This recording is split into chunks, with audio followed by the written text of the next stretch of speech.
Okay, just go for it. All right.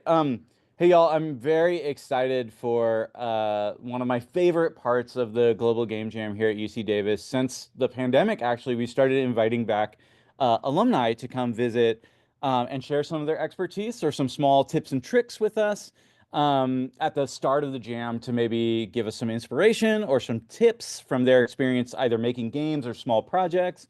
And it's been one of my favorite parts of the Game Jam because you get to see folks who have been away from campus for either not so long in the case of Alex 1 year, but a little bit longer in the case of other alumni. And we're very uh, honored that we have Alex Ling, Violet Elder, and Omar Mohammed joining us today. So I'll introduce each one, and they're going to give a small talk before we reveal the theme of the Game Jam. So first up, Alex Ling on stage right here is a game designer, musician, and alt control maker who graduated last year, class of 2024. That's right, right? The years keep kind of passing by. He majored in cinema and digital media and education and was a big part. You've probably seen him if you were involved in any of our game clubs, because I think were you an officer in GDAC? So officer in GDAC, officer in the video game orchestra, and then also esports at UC Davis. So let's give a round of applause to Alex. And Alex, if you want to join me over here, you can control the slides on the screen and take it away. All right, sounds good. I'm Alex. I was gonna go over that, but he already did. Awesome.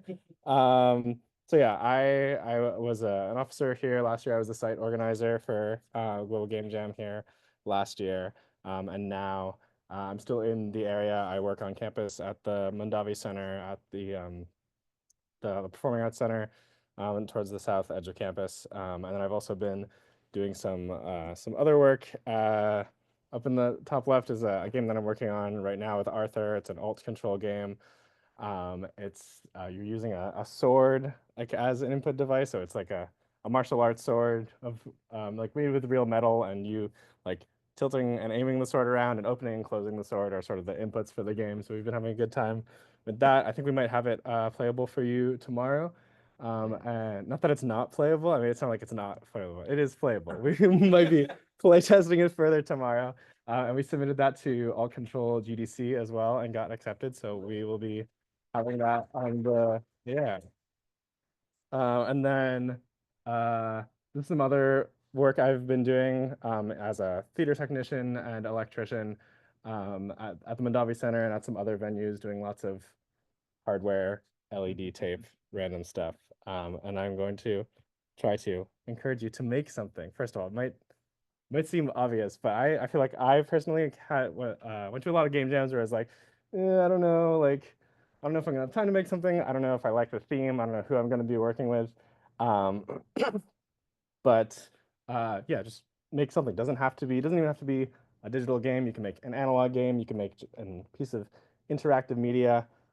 You can make a text-based game. Just make whatever you want. And it doesn't have to be good. I encourage you to make something bad, make something weird. This is because of like the constrained time frame, I find it's a lot easier to be more forgiving with yourself and forgiving of other people. Uh, and other people will be forgiving of you for making something terrible, something weird, something you don't have to put in your portfolio, something you can forget about after this weekend. Unless it's good, then you can keep working on it and keep going with that. Um, and then similarly, part of that, doesn't matter how good it is, I encourage you to submit it because it's good to the submission process itself, I feel like is a meaningful thing to learn from how to build your game, how to submit it, how to make an itch page, how to share it. That's all useful experience to have as part of the publishing process of your game. So regardless of how questionable your game itself may be, I encourage you to try to publish it, get it out there, share something with the community so that other people can learn from you, you can learn from others, etc. And then I encourage you to dream something. So dream big, iterate fast, make lots of mistakes, and uh, have lots of bad ideas. In order to, I'm a big believer that uh, in order to have good work, you have to have a lot of bad work first. So this is a great opportunity to make lots of bad work You can make good work too. We accept that as well. But it's a great time to make have lots of ideas, but also keep in mind to remember to manage your scope. This is a short time frame, um, but also keep in mind that if you do have grander ideas for what you want to make, you can always keep on working on it after. But yeah, try to get something presentable. Doesn't have to be good. Yeah. And then I would also encourage you to learn something, try something new, work with people you haven't worked with before. Maybe work with a format or an engine you haven't worked with before. That's kind of how I started with the game that I'm working on with Arthur. He was interested in working on something with hardware, but I didn't have a lot of experience with it, and vice versa. I was interested in making an all-control game, but didn't have much of a software background. So take advantage of the expertise of others, learn from others. And if you're looking for a challenge, maybe do something you haven't done before. Maybe do art for a game if you're usually a programmer, um, etc. So don't let your lack of skills within a specific area stop you. Try something new, learn something new. Yeah, and have fun and get some sleep while you're at it. Yeah. Let's give a round of applause to Alex. Thank you very much. Really appreciate it. Okay, up next, let me get Omar's slideshow going.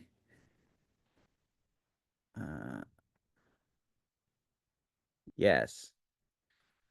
So I'm extremely excited to have Omar Mohammed here. Omar is a designer working with Afghan and Islamic architecture, visual and material cultures, as well as technology. And his work manifests through practice and theory as archives, graphics, exhibits, publication objects, and software build relationships to define historical past and speculative futures. Omar graduated from UC Davis in 2018. 2018, that's right. And worked at the SF MoMA at the California College of the Arts and is currently doing a Master of Design at the UC Berkeley College of Environmental Design. Let's give a big round of applause for Omar. And you can just use the arrows there. Oh, cool. Don't look at anything. Gotta restart. Oh, did I put it? No, it's all good. It's all good. Cool. Hello, everybody. Thank you for having me. Yeah, when I was at UC Davis, I took this course that was called, on paper, it was called Programming for Artists. And I walked in and I thought I was going to be like some cool artist, I don't know, programming thing. But it turned out to be like a video game design course. And I wasn't like a gamer. I had no idea what indie game was or what AAA meant. But that class kind of like blew my mind. So I want to share just some work that came out of that and how that sort of helped me progress in my career as a designer. And also, thank you, Patrick, and everybody for having me. Thank you. We're really happy to Thank have you. you back. Thank you. So today I'm going to go over to some quick research that I've like discovered that has helped in my process and sort of how I look at design as culture and culture as design, and how I sort of apply design to any sort of medium, whether it be programming, video games, graphics, architecture, etc. And then talk through a couple of projects that I did in course that sort of like symbolize all of that. This is one of the first Afghan modern architects. His name is Abdullah Breshna. He passed away in 2021, but he went to Germany to get his degree in architecture. And then he came back to Afghanistan and he sort of formulated this amazing framework about what an architectural education should look like for those who are going outside to countries other than their own. And he sort of came back and he was like, yo, I went to Germany and I'm coming back to Afghanistan to like build and support for my people, but I just learned like a bunch of European shit. How come, like, how can I help my people if I just know this like super modern European context where we don't have the materials or like the environment or resources to build that? So he built this like crazy, like this is a crazy sort of framework and program for what an architectural education should look like. And I sort of framed that as a design education as well. And in one of these bits, in the main piece, he's like, okay, if you're like European from Europe, you like study your own European thing. But if you're from another country, and in this case, like sample Afghanistan for any other country, you have to sort of take courses related to that cultural region that you're from to make this thing like super worth it. So you can go back and actually support and engage your own communities.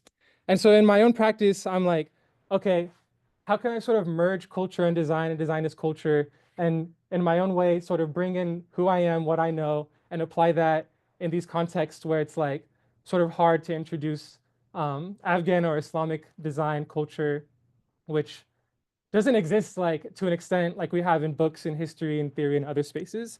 So I built this framework about what this all sort of means to me, placing culture and design in the center and going out to religion, environment, artifacts, and land, and then going into like little tidbits of that, where in environment, you're at the human scale, symbols, artifacts is like ornamentation and tools, religion going into knowledge and spirituality. So if we look at this and like you have a project coming up, how can I see this and engage with it and be like, okay, I'm going to pick some of these pieces and go forward and move in my own assignment. So, but like, it doesn't have to be like, you don't have to be like, oh, I'm going to do some Afghan stuff. Like, it can be your own micro community culture that you have here, your own subculture, like whatever you identify with. And so I'm a skateboarder, and my time at UC Davis, like, it's just like such a joke, Davis Skate Park. And like I Googled this and it's like this 1 star, no reviews. And if like you look up YouTube's, there's like people like, this is my review of one of the worst skate parks in the world. And so I was like, okay, I'm in Davis. Like, how can I use this as a framework for one of my courses and one of my projects? So like, again, super like, I don't know about video games, dude, but I do know about like design and architecture, environments. And so I was like, how can I use Unity as this like generative tool to create some sort of like abstract conceptual skate park that is actually like really bad and that like the computer has generated for us in a really awful way.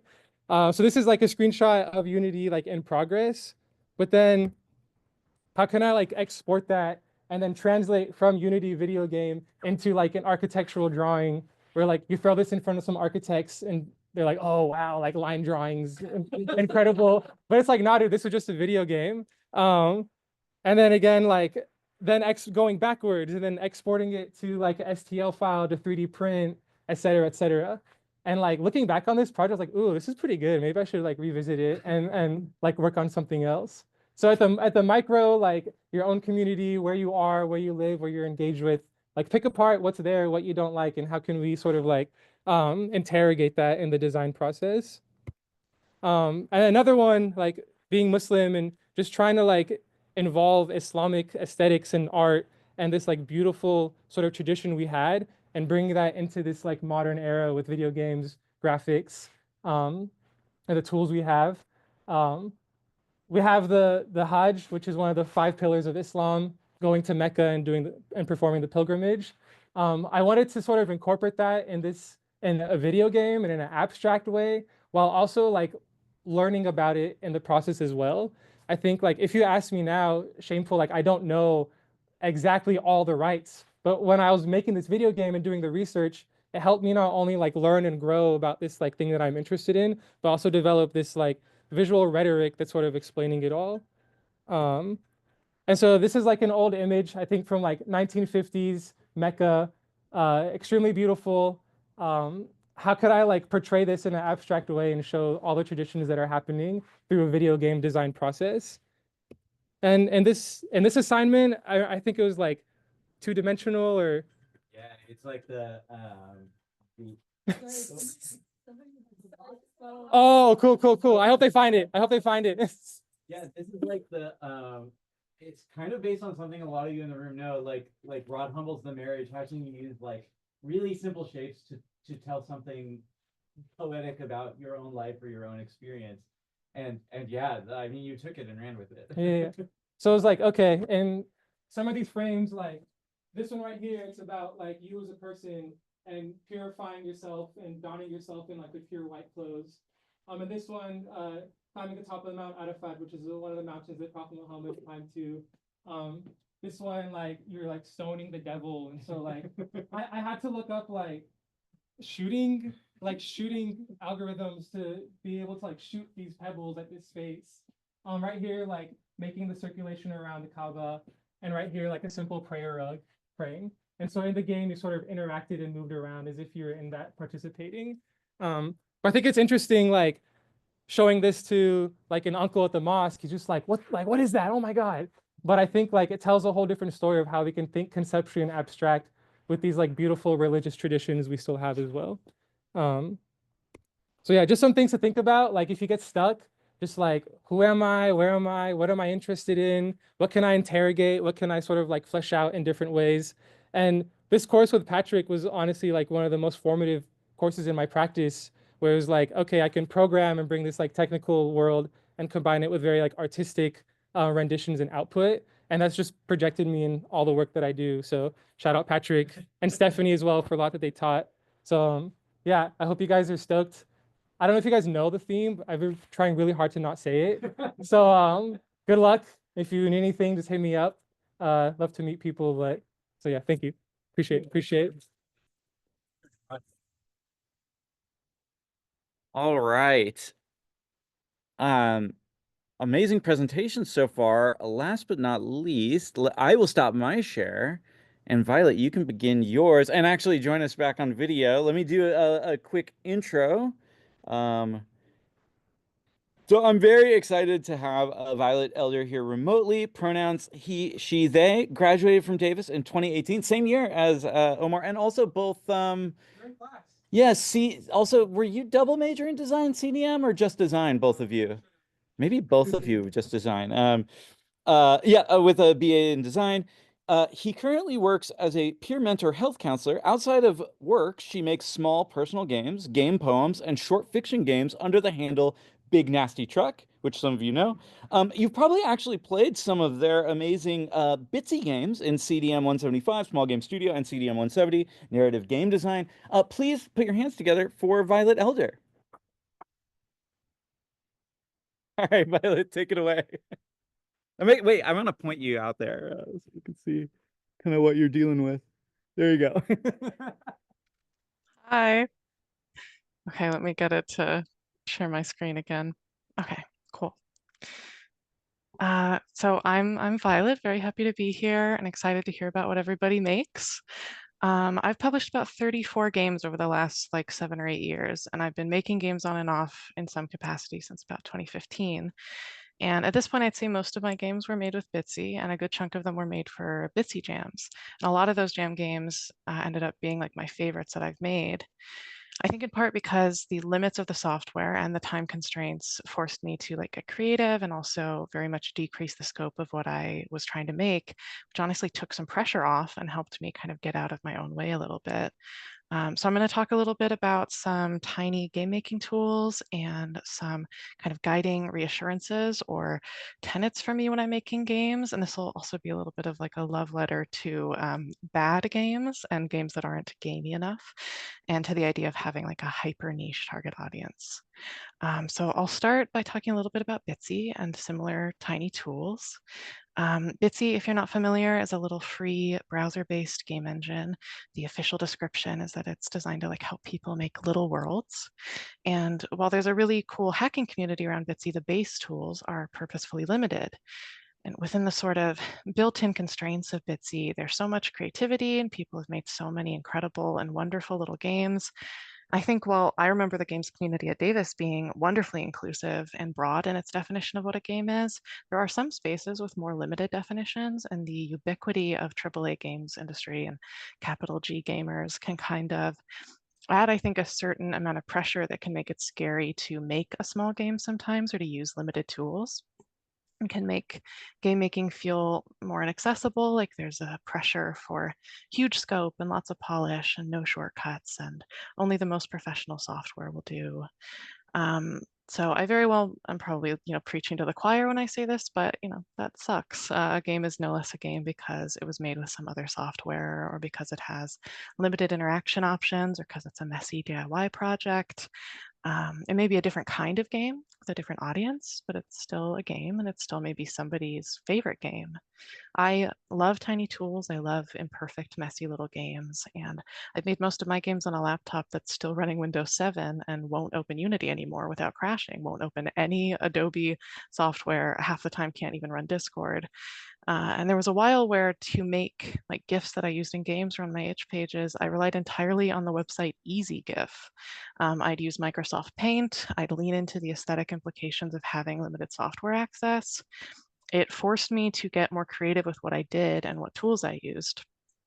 And with more and more of the internet locked behind, proprietary software that requires a subscription fee, software you can't hack or mess with or customize, having weird little scrap together tools can be a beautiful and meaningful way to make weird digital art, whether that's games or websites, animations, anything else, can make that more accessible to make, and also sometimes a more sort of exploratory artistic process than it might be with more polished tools.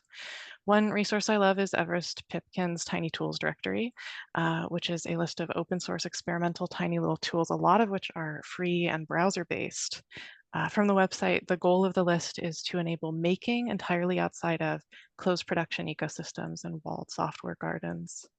I think trying to approach what constitutes a game and what weird forms your own games might take, what weird tools you can use to make them, with like curiosity and openness and permission to yourself to use weird tiny tools and chase weird little ideas to make something messy, to have limited scope or function or interaction, can be really freeing. And I think game jams can be a really fun opportunity to explore new tools and give yourself that like initial permission to mess around.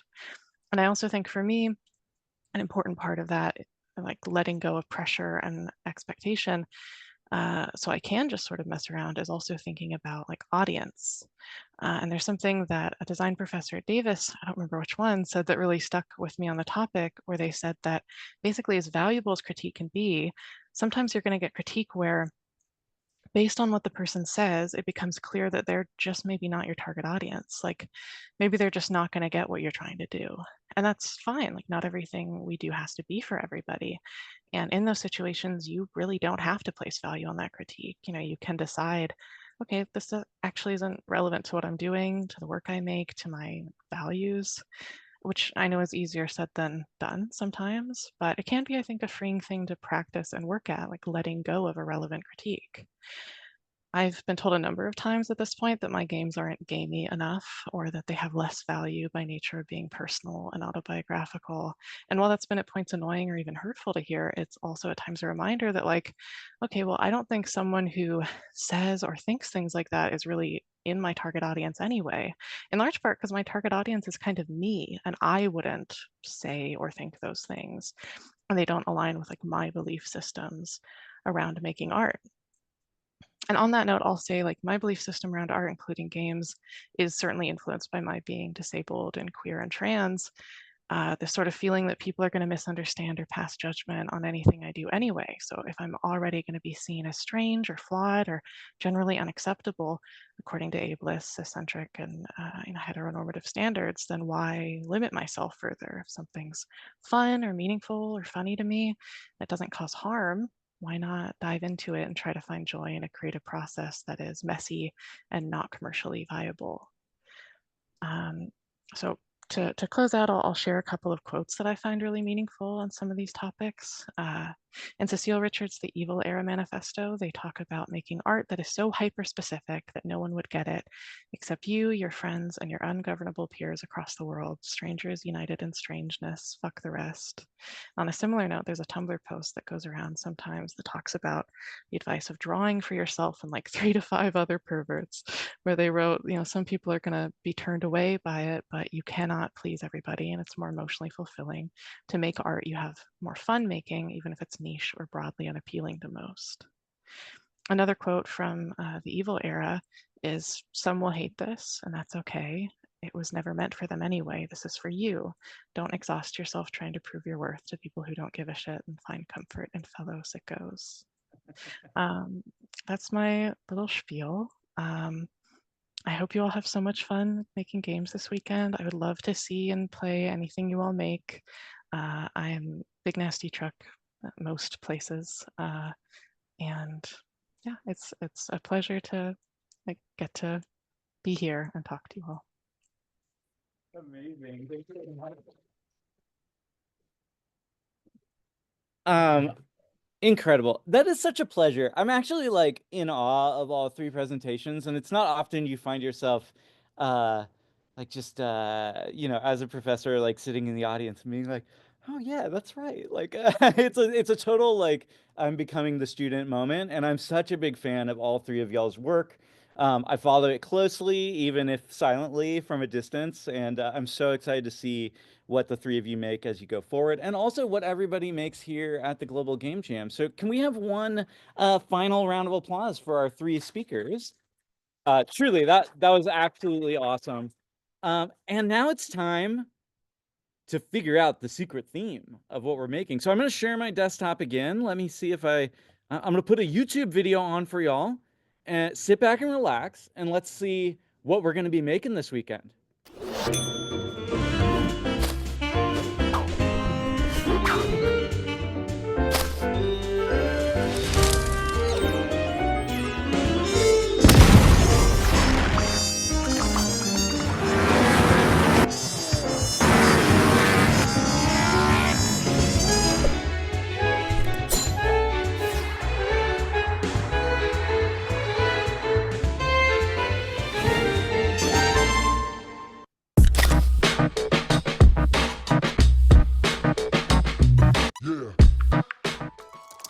Hello, I'm Susanna Pollack, President of Games for Change, and I'm thrilled to welcome you to the 2025 Global Game Jam.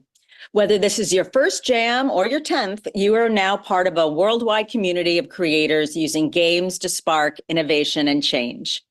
What excites me most about these game jams is seeing creators like you bringing fresh perspectives to game design and play. Over the next 48 hours, you'll learn new skills, push through creative challenges, and hopefully make a few friends along the way. Remember, some of the most impactful games started as simple prototypes at game jams just like this, and sometimes the most unexpected solutions come from working within limits. But before you kick off the jam, I have some exciting news.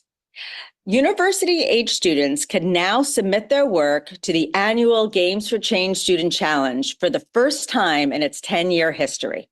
We are thrilled to be able to offer entry to the competition to 18 to 25-year-olds.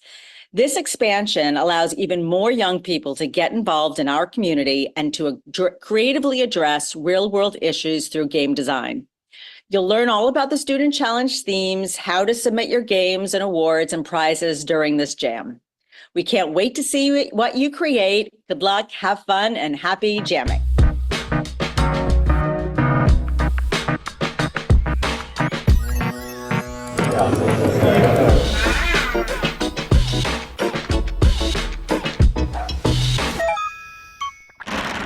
Hello, everybody. Welcome to the 2025 Global Game Jam. My name is Berkeley Agnes. He's liked it today.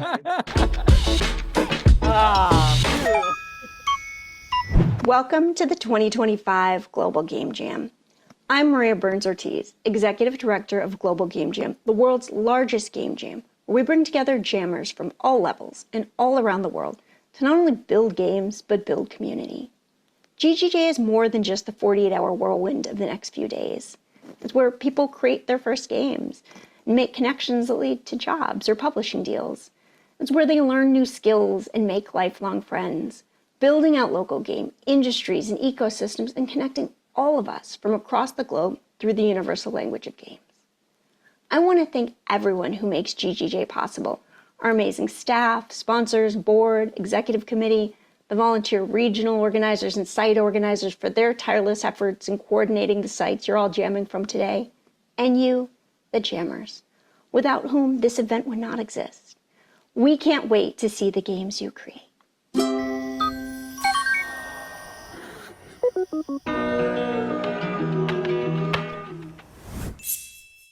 Hello everyone, I'm Jess Rowley, the Events and Program Manager for Global Game Jam. Game jams are an amazing combination of creativity, community, growth, and fun. It's a time to share your ideas, meet new people, and take part in a worldwide initiative to create new games. I just want to take a moment and thank everyone who's worked so hard behind the scenes to make this year happen. From the board and the staff, the committees, the sponsors, the countless volunteers who come together to make this an incredible experience for you all. I can't wait to see what you all create, hear your jam stories, and I hope you all have an amazing GGJ 25.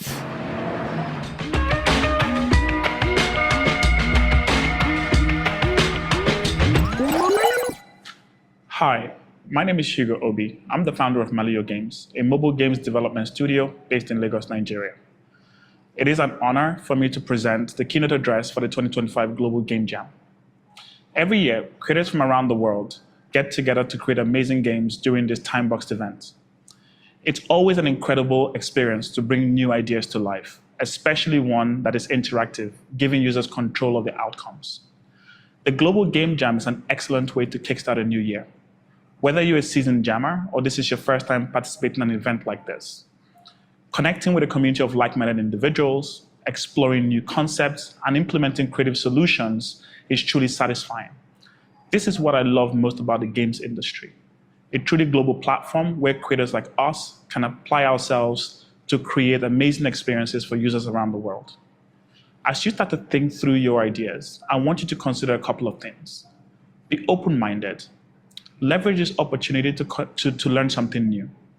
Connect with people far and near. People from all walks of life participate in this event. Build new connections and collaborate with others. Be your authentic self. You have a unique perspective, and apply that as you create your games. I want to wrap by sharing this quote. Success is not final, failure is not fatal.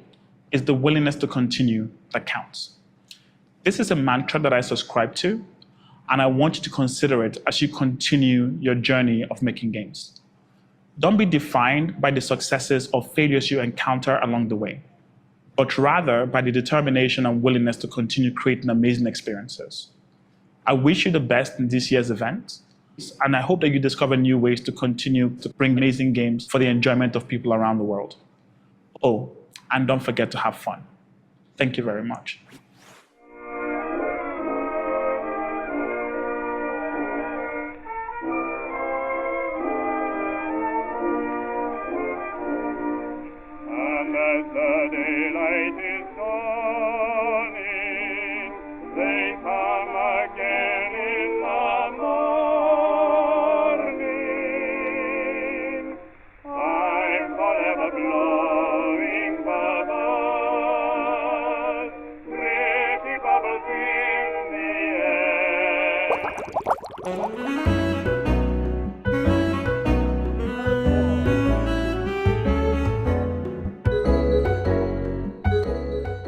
Let's turn the music down a little bit. I would like to invite our three speakers to the front. Maybe you can join me on stage, because before we wrap, it's probably worth asking ourselves in the room, what do you do with a theme like Bubble? So yeah, Alex and Omar, if you could come up, I'm gonna embarrass you a little bit further. I'm gonna stop my share, but I'll leave the music on. Let's see if we can do both things. Violet, if you wanna rejoin us on video, we can still hear you, I think.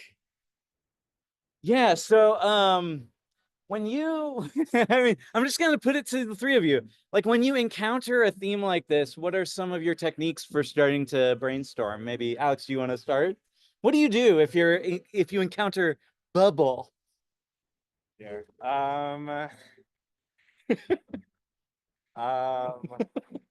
Not a specific thing, but like, what are some techniques maybe to get started? I start by thinking of it both in like literal senses, like how you might use bubbles mechanically, or like bubbles popping, but then also like conceptually, like economic bubbles, how you might make a game around that. You can make a silly little text game about investment or something. Yeah, just think of, don't feel limited by a specific meaning of the word. You could use it as a verb, as a noun. Yeah. Yeah, so starting with figurative bubbles. kind of a free association around Bubble. What are some associations that y'all have in the crowd? Just throw them out there. Some Bubble idioms, some Bubble ideas that come to the top of your head. Yeah. Bouncy bubbles. Yeah. Text bubbles. That's a good one. Was that yours too? Stolen. What are some other? Yeah, Ty.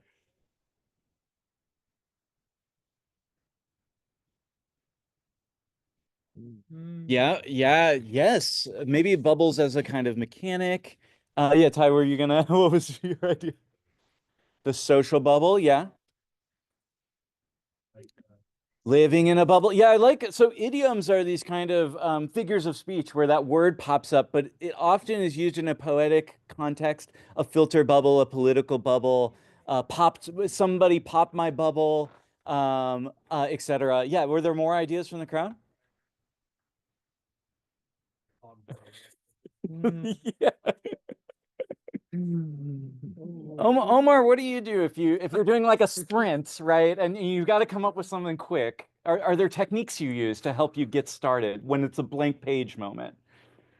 Honestly, I'm gonna look at like Islam's relationship with the bubble Yeah. and see if I can find anything crazy in there. Yeah. Think That's about super like interesting. I would think about like bubble and culture and humanity and Yeah. how when was the bubble first like represented as a painting or a drawing, or when did it first originate as a concept? Where do we first see it in a movie and in a video game? Like the sound of a bubble, all these Yeah. like material aspects of it. I dig in there and see what I can cook And up. at some point, the bubble is probably like a natural occurrence, like sea foam or bubbles on the beach or bubbles in food. But then at some point, bubbles become industrialized with soap and different ways of kind of using products, plastic bubbles. So there's almost this like cultural history of the bubble that you could put together, like the long bubble, right? Yeah. From a pre-technologized moment to a future one. What do you do, Violet, when you're maybe making like a small game in a Bitsy theme, and if you had bubble, how would you start? Do you go right into Bitsy to start working, or do you kind of sketch beforehand? I almost always will just like open up a text document and just start trying to write something, and I have a couple like start and stop moments of what I want to write. Um, I think for something like Bubble, I would also be thinking about idioms, like the idea of like feelings or thoughts bubbling up or like feelings bubbling over. Um, but I think also like it's such a textural thing that it does make me think about some games that use very interesting like textural elements. Like I think a lot of flat games use like very interesting texture images um, instead of like a 3D image. So I think something like that, like thinking a little bit about visuals, but mostly just like the, I guess, poetic use of the word bubble. Yeah, I mean, it almost makes me also think of like more ambient game experiences where like where do you encounter bubbles in games? Often like in underwater level, if you just hang out, you'll notice suddenly little bubbles are happening. And these could be very inspiring, like small starts for how you might build a game jam project around one of those moments. Speaking of bubbling, I mean, maybe we have like hunger now, or I'm trying to make a smooth transition. There's bubbly crusts on the pizza we're about to eat. So let's do one final round of applause for all of our speakers. Thank you again. And I invite you to go back to the Open Lab where we have pizza from Village Bakery.